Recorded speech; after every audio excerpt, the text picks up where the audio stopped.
Hey guys, it's Thursday, February 2nd, and this is Newswave. So I talked about this yesterday on the channel. We did get some more details on the Switch Online pricing from the Nintendo president himself, and they gave us a range of $17 to $26, of course, and is that a good price? Absolutely, it is a good price because it is less than half at that point of the Xbox One and the PS4 service. The problem we run into, though, is it is so far out and there are still probably going to be hidden costs. Will Nintendo be able to stick to that price range? That was my only grievance. I talked about it yesterday. If you want to check out a much larger in-depth look at that, check the video on the channel from yesterday. And at this point, you guys know that I am a big Mega Man fan. I love playing all the different games. I've been renting them forever back in the day. Mega Man X1, X2, X3, all the way back to Mega Man 1 on the NES. And you know what? Somebody actually took the original Mega Man and made it even better. So check this out, guys. This is Mega Man 2.5D, and it is really cool.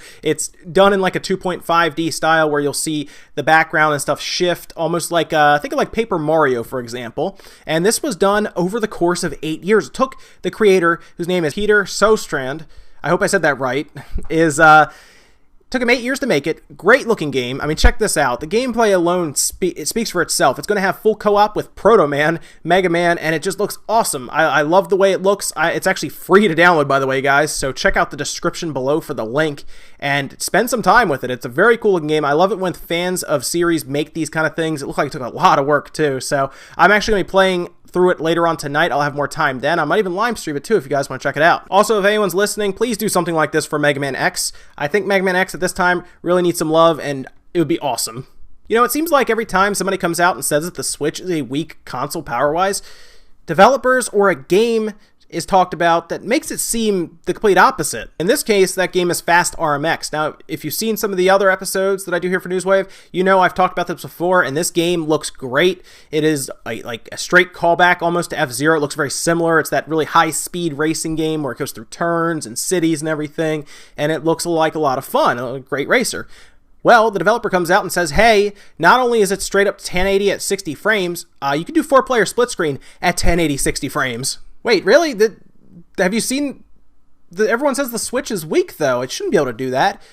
Apparently it can. 1080 60 frames, even with 4 people playing. Now, I assume this is in dock mode because I don't know how you do 4-player split screen on a 6.2-inch screen, at least not comfortably or easily. So if it's in dock mode, I think that's fine. The fact that you can have 4-player split screen anymore is great because so many companies seem to be moving away from that. I mean, they don't want to do that for some weird reason. I guess just to make more money, you know, you got to buy more systems, buy more game carts, all that stuff.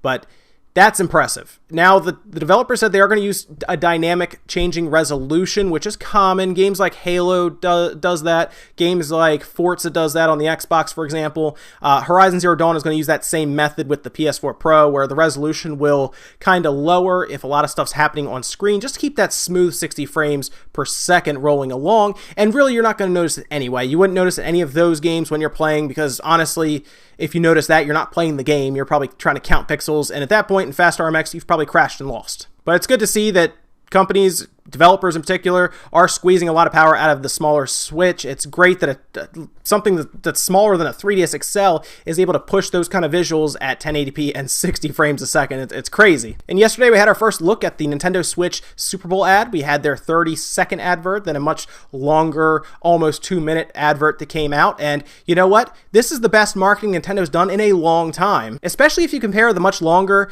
like I said, almost 2 minutes, it's like a minute 48 or something like that. If you compare that to the 30-second one, you can really see that they made it cut and dry with this 30-second ad. Just made it super simple for anyone watching. Hey, look, there's the Switch. It's a portable. It plays Zelda. It plugs into the TV. And oh, look, a regular controller. Bam, 30 seconds, done. Now, some people are wondering, well, why don't you just show the big full minute 40-second ad? Well, honestly, these companies, it doesn't make sense to do that because it's so expensive for a Super Bowl ad that you would then see very diminishing returns based on the amount of people that see it. You want to keep it to 30 seconds so you can minimize your costs. In this case, in 2016, it was $5 million for a 30-second advert, and that is up from 11% the year before. So more than likely this year, when they actually release the costs and everything, it probably will be even more than $5 million. So it's like $5 million for a 30-second ad, or round up to 2 minutes and spend $20 million on one that I think just has too much going on. I think it would confuse consumers, because all of a sudden they're asking questions like, well, what's that? Oh, it has motion controls. Oh, there's a game where you milk cows. Oh, what's over here? There's someone punching. It's so much easier. Look, Zelda, the system's a handheld, the system's now plugged into the TV, and you got a controller. You don't need to get any more complicated than that. You're showing people who probably may not have even seen the Switch before. But yes, Nintendo, good job. That is a great ad.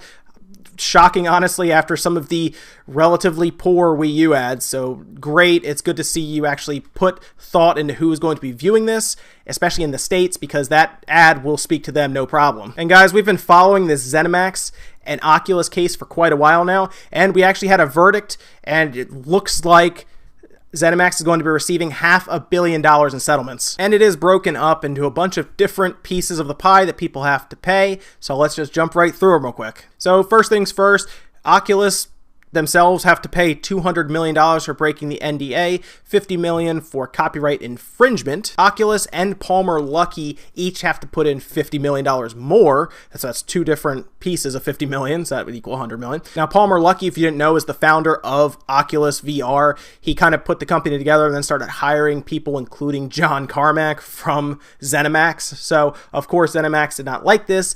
NDAs were broken, and that's how they're getting their money. Then finally, Oculus co-founder Brendan Iribe has to pay $150 million also for false designation. And really, this whole lawsuit is actually pretty serious. There's a lot of stuff that happened, a lot of dirty laundry was aired. It actually looks kind of like Facebook and ZeniMax really don't like each other anyway in the past, and were fighting over different employees, including people like John Carmack. And you know what? It could be a whole video on its own. I'll just say that. It does look like Oculus is planning, at least Facebook is planning on appealing this entire thing anyway, so it'll probably keep going for a while. They're probably not going to pay out $500 million anytime soon, but we'll see if the courts and everything take the appeal and they can go do it again. And in that same interview with the president of Nintendo, where he talked about the range of prices for the online service, he also talked about VR a little bit. And all he really said was they are studying VR at this point. They're looking to see if they can actually make it attainable for the masses, and they really don't want to release it until it's good, is what they're saying. They don't want to release a terrible product, which I can understand. That's a good thing. You need to make sure it's not going to be some complicated mess. Nintendo definitely wants to more target the family, so they need to make sure that this thing is simple. And I don't think we're going to see VR anytime soon. I'm actually thinking 2 to 3 years from now we may see some sort of VR implementation released for the Switch, but we'll see. And Nintendo actually uploaded an entire video that was completely unedited. It was supposed to have stuff laid over the Switch screens. Instead, without that, it showed an entire Switch with developer mode on. Now, if you weren't aware, most of the times we see ads for anything really, even if you see like a TV on screen, even if it's Microsoft, Sony, Nintendo, it doesn't matter. They don't simply have the device on with the game, because you would get things like glare from lighting around you, and it makes no sense. What they do is they just overlay in production like an image or a video of what they're playing, whether it's Zelda or maybe it's Halo or whatever. They always overlay an image or a video in that case, and that's how you get a very clean looking picture from the camera's perspective. And for some weird reason, Nintendo uploaded a completely unedited video for Portugal when they were putting out ads, which they were doing this past couple days. Ads are going up, especially ones for Super Bowl ads and everything. Well, we get this ad from Portugal that Nintendo put up on YouTube. It was not edited for some reason, so we get a good look at what was behind those proposed videos that they put on top of them, and it was developer mode. Now, there wasn't like a lot of information or anything to gather from it. It is interesting to note that developer mode has 64 gigs on board, and I wonder if down the road there will be a model that at least comes with 64 gigs, but in this case, the developer mode looks pretty standard. There's just like a selection of stuff. You do see something like auto brightness, which is cool, the battery icon at the top that tells you how much battery you have left, and then that proposed 64 gigs at the bottom as well. Needless to say, it was quickly taken down. However, screen grabs were found. That's how you're seeing images of it now. People were able to grab that before it came down, but you really can't find it anyway now. The video's gone. I'm sure somebody probably grabbed it, but Nintendo will probably have it taken down most places. And the PlayStation Plus network has finally updated their games, free games for February, which starts February 7th.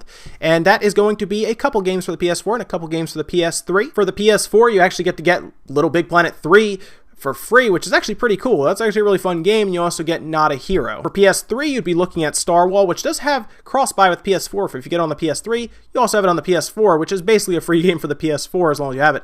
And then you also get Anna, the Extended Edition. Also, the Vita was not left out either. They get Ninja Senki DX, and then there is also Torque L, which does have, both of those have cross-buy for the PS4, so if you have a Vita, buy it on there. It will appear on your PS4 as well. And that's going to do it for Newswave today, guys. Make sure you comment, like, subscribe. Let me know what you think about all the different Switch news today. Let me know if you're looking forward to that RMX game. It looks really cool, and 4-player split screen at 1080p with 60 is almost mind-blowing if you really consider what's happening on screen. Also, let me know what you think about the pricing if you didn't already in my video yesterday. And let me know what you think about VR or even ZeniMax and Oculus finally settling. Thanks for watching, guys, and I will see you next time.